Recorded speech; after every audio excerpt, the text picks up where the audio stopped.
पहाड़ियों पर बयान देकर मंत्री प्रेमचंद अग्रवाल अकेले ही नहीं फंसे, बल्कि उन्होंने अपने साथ साथ बीजेपी की भी मुश्किलें बढ़ा दी है। इस वक्त बीजेपी दोहरे ट्रैप में फंसी दिख रही है। मंत्री प्रेमचंद अग्रवाल का मसला बीजेपी को ना उगलते बन रहा है ना निगलते।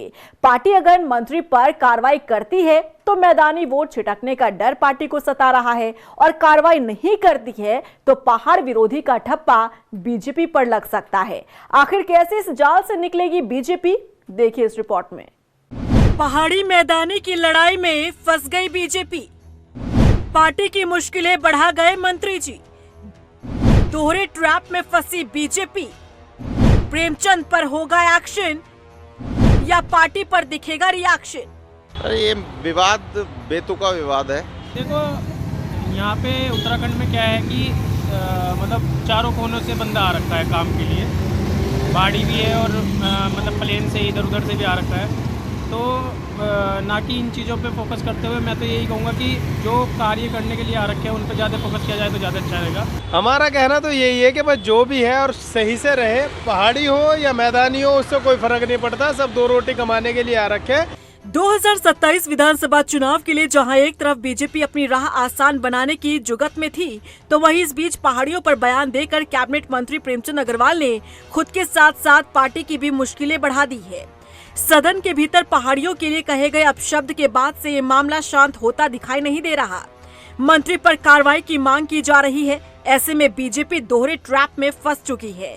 यदि बीजेपी मंत्री प्रेमचंद अग्रवाल पर एक्शन नहीं लेती है तो पार्टी पर पहाड़ विरोधी होने का आरोप लग सकता है, और यदि पार्टी विपक्ष के दबाव में आकर मंत्री प्रेमचंद अग्रवाल पर कार्रवाई करती है तो मैदानी क्षेत्र से वोट बैंक छिटकने और हरिद्वार क्षेत्र में प्रतिनिधित्व खत्म होने का भी डर है। ये बात भी किसी से छिपी नहीं कि आगे यदि परिसीमन होता है तो पहाड़ के मुकाबले मैदानी क्षेत्रों में सीटें अधिक बढ़ेंगी। ऐसे में मैदानी क्षेत्रों में पार्टी को नुकसान झेलना पड़ सकता है।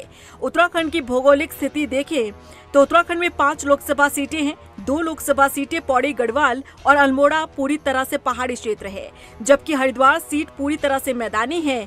टिहरी और नैनीताल सीटों में पहाड़ी और मैदानी दोनों क्षेत्र शामिल हैं। उत्तराखंड की हर एक लोकसभा सीट पर 14 विधानसभा सीटें आती है। 70 विधानसभा सीटों में से गढ़वाल मंडल के अंतर्गत आने वाले 7 जिलों में 41, कुमाऊं मंडल के 6 जिलों में 29 सीटें हैं, जबकि सबसे अधिक 11 सीटें हरिद्वार जिले में हैं। सबसे कम 2 सीटें रुद्रप्रयाग, बागेश्वर और चंपावत जिलों में हैं।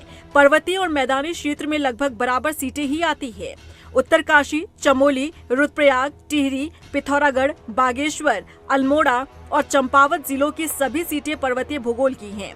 पौड़ी की 5, देहरादून की 1, नैनीताल जिले की 2 सीटें भी पर्वतीय क्षेत्र में हैं। मैदानी सीटों की बात करें तो उधम सिंह नगर और हरिद्वार जिले की सभी सीटें मैदानी हैं। इनके अलावा नैनीताल जिले की 4, देहरादून की 9, पौड़ी की 1 सीट मैदानी क्षेत्र में है। हरिद्वार जिला मैदानी है। यहाँ बीजेपी की पकड़ कमजोर रही है, और यदि मंत्री प्रेमचंद अग्रवाल पर देसी पहाड़ी के इस मसले में पार्टी एक्शन लेती है तो जाहिर तौर पर यहाँ से बीजेपी का और कमजोर होना तय है। फिलहाल इस जाल में फंसी पार्टी बाहर कैसे निकले, इस पर विचार जारी है। लेकिन इतना तो साफ है कि मंत्री प्रेमचंद अग्रवाल ने 2027 से पहले बीजेपी की मुश्किलें बढ़ा दी हैं। देसी पहाड़ी का ये ऐसा मुद्दा खड़ा हो चला है जो बीजेपी के लिए गले की फांस बन चुका है। ना तो उगलते बन रहा है और ना ही निगलते बन रहा है। रफ्तार मीडिया के लिए देहरादून से ब्यूरो रिपोर्ट।